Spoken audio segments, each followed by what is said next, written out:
Et il y a un verset qui m'a toujours effrayé dans la Bible. En ce jour-là, plusieurs diront, nous avons prophétisé en ton nom. Nous avons fait des miracles en ton nom.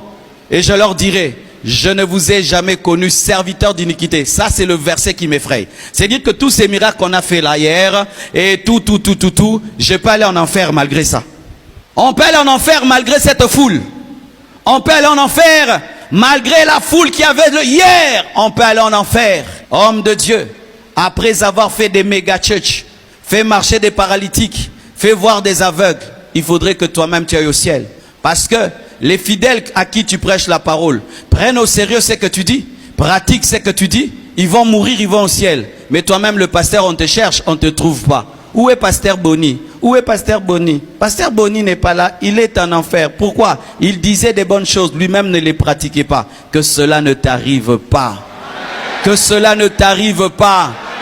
Après avoir nourri les fidèles, nourris-toi toi-même. Après avoir dit aux fidèles, sanctifiez-vous, toi-même sanctifie-toi. Parce que le jour de l'enlèvement, Jésus ne va pas tenir compte de nos titres. Il ne va pas tenir compte de nos églises et de nos livres et de nos miracles. Il va tenir compte de la communion avec lui. Vis dans la communion avec Dieu. Parce qu'à la fin des temps, nous serons jugés. À la fin des temps, tu finiras par mourir. Et il y aura l'enlèvement bientôt. Imagine, homme de Dieu, pendant que je prêche comme ça, frère, il y a l'enlèvement.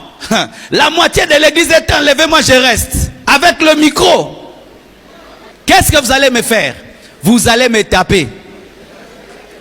Homme de Dieu, le jour de l'enlèvement, tu seras tabassé si tu restes.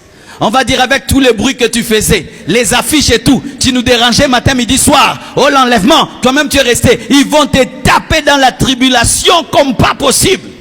Chez nous, dans notre pays, nous avons des bus.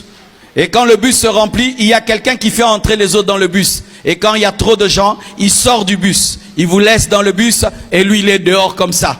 Et il y a la pluie qui tombe sur lui. Le soleil est sur lui. Mais il vous a fait entrer dans le bus. Et nous disons toujours, ne sois pas comme un receveur où tu fais entrer les gens dans le ciel. Mais toi, tu es en enfer. Et toi, tu rates l'enlèvement. Homme de Dieu, c'est bien de prêcher, c'est bien d'enseigner, c'est bien de guérir les malades, mais le plus important, c'est le salut de ton âme. Le salut de ton âme.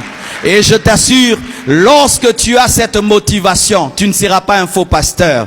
Qu'est-ce qui fait de nous des faux pasteurs? C'est quand tu oublies l'essentiel, l'éternité. Tu oublies l'essentiel, le ciel. Et tu penses que tout c'est ici. Avoir des grandes églises, faire tomber les gens, les miracles, les prodiges. Ce n'est pas tout. L'essentiel, c'est que Jésus dise au dernier jour, bon et fidèle serviteur, entre dans la joie de ton maître.